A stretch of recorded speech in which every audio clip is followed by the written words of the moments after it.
A very cool and good morning to all. मेरा नाम है प्रिया जैन। हेलो दोस्तों, एम विद राकेश चैनल में आप सभी का स्वागत है। एक बार फिर हाजिर हूँ 12 अप्रैल में करंट अफेयर्स के साथ। तो शुरू करते हैं आज का session without make any delays, पिछले प्रश्न के जवाब के साथ। दोस्तों, लास्ट वीडियो में मैंने आपसे क्वेश्चन पूछा था, हाल ही में भारत ने किस देश से अपने सीआरपीएफ दल को हटाया है।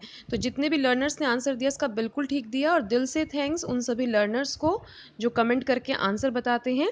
तो इसका सही जवाब लीबिया। भारत ने लीबिया से अपने सीआरपीएफ दल को हटा लिया है, और लीबिया में वर्तमान में इस समय क्या चल रहा है, सशस्त्र संघर्ष जारी है। तो देखिए, इसके अलावा मैंने आपसे एक क्वेश्चन और पूछा था कि असम में कितनी लोकसभा सीटें हैं। तो इसका जवाब भी सबने लगभग ठीक दिया है, 14 लोकसभा सीटें हैं वहाँ पर। राज्यसभा से सीटों की बात करें तो 7 हैं, और विधानसभा सीटों की बात करें तो 126 हैं। आप देखिए, जो स्टेट्स के बारे में हम ये बातें करते हैं, आप इसे हमेशा नोट करते हुए चलें और टाइम टू टाइम इसको रिवाइज करते रहें, क्योंकि कहीं ना कहीं ये चीज़ें आपको लिंक आउट जरूर करेंगी। चलिए बढ़ जाते हैं आज के प्रश्न की तरफ। किस महिला क्रिकेटर को Wisden leading cricketer of the year के रूप में चुना गया है। तो देखिए, आपको यहाँ से बताना है, ऑप्शंस आपके सामने हैं।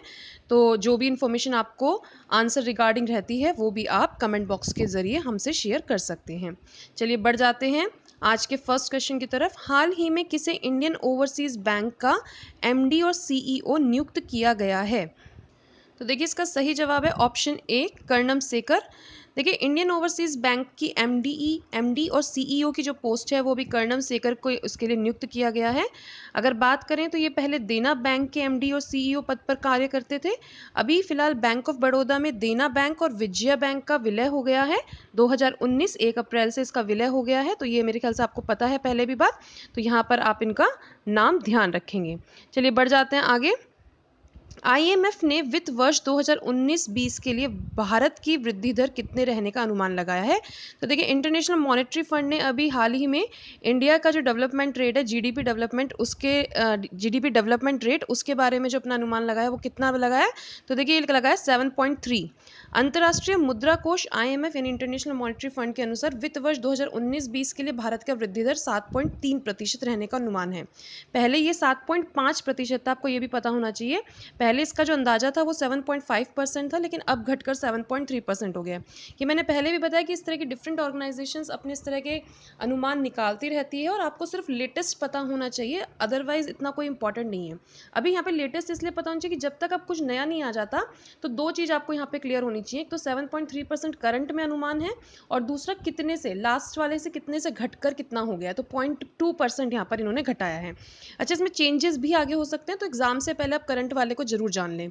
इसके अलावा 2020-21 की रिपोर्ट के लिए भी उन्होंने दिया है कि शायद आने वाले समय में 7.5% इसका डेवलपमेंट रेट रहेगा। लेकिन एक बात ध्यान रखें कि इसमें भी चेंजेस हो सकते हैं। तो जो रेट्स वाले क्वेश्चन है, आप इस पर अपना फोकस जरूर बना के रखें। अच्छा, कुछ किसी ने क्वेश्चन पूछा था कि करंट अफेयर रिगार्डिंग, या फिर किसी की डेथ हो जाती है सडनली, या फिर एक एज के बाद किसी विख्यात पर्सनालिटी जो होती है, कोई पर्सन, उसकी डेथ हो जाती है, तो उनकी करंट अफेयर्स के लिए हम कितना टाइम का जो करंट अफेयर है वो याद रखें।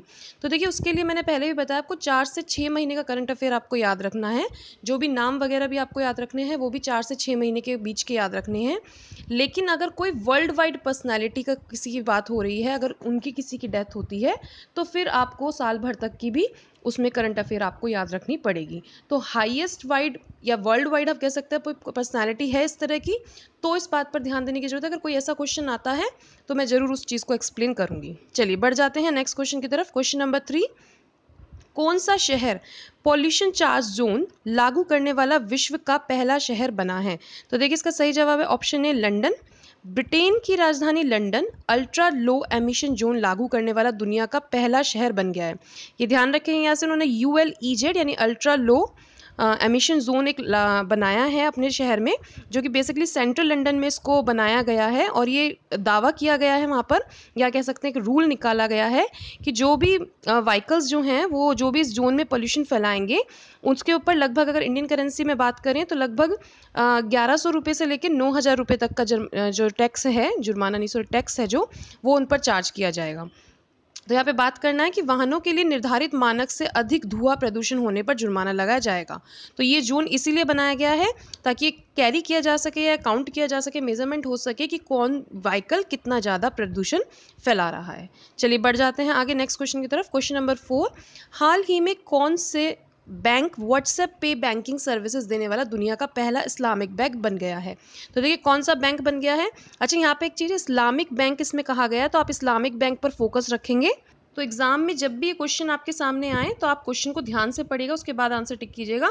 इसका सही जवाब है ऑप्शन ए, अमीरात इस्लामिक बैंक। देखिए हाल ही में अमीरात इस्लामिक बैंक ने व्हाट्सएप के माध्यम से कस्टमर के लिए चैट बैंकिंग सेवाओं को शुरू करने की घोषणा की है।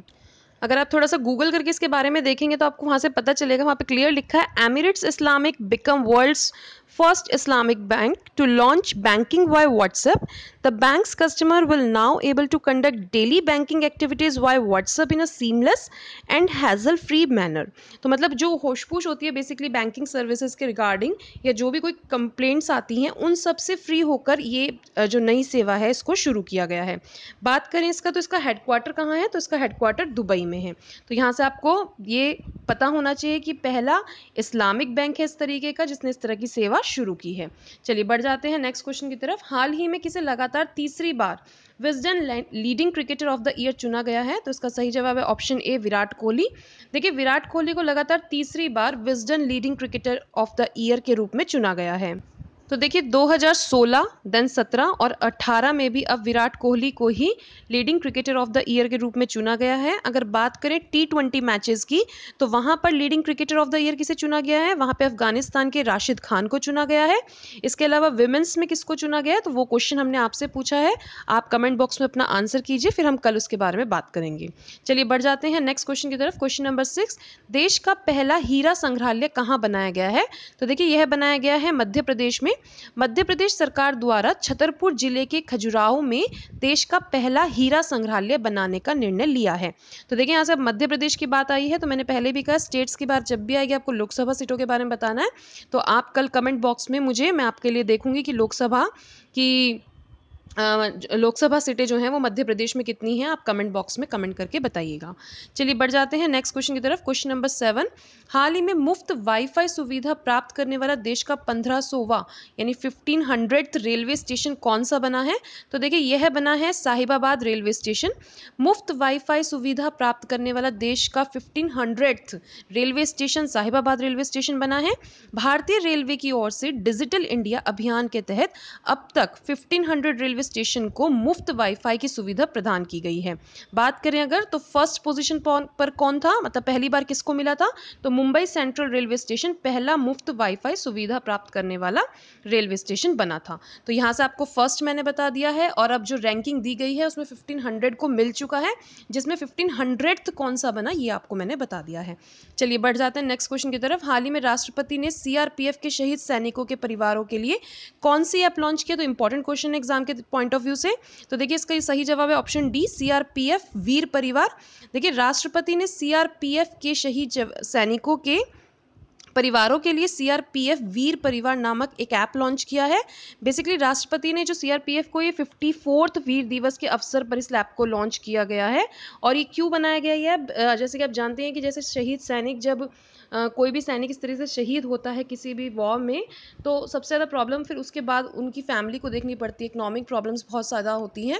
तो वो ये ऐप जो है इसमें लॉगिन करके इसमें रजिस्ट्रेशन करवा कर बेसिकली उन सभी इकोनॉमिक प्रॉब्लम्स या किसी भी तरह की प्रॉब्लम्स से को सॉर्ट आउट करने के लिए गवर्नमेंट ने ये ऐप को लॉन्च किया है। तो एक मदद कह सकते हैं, एक गवर्नमेंट जो है एक अलग हटकर एक मदद करने की कोशिश कर रही है इस तरह की। तो यहाँ से आप इस चीज़ को, इस ऐप का नाम ध्यान रखेंगे।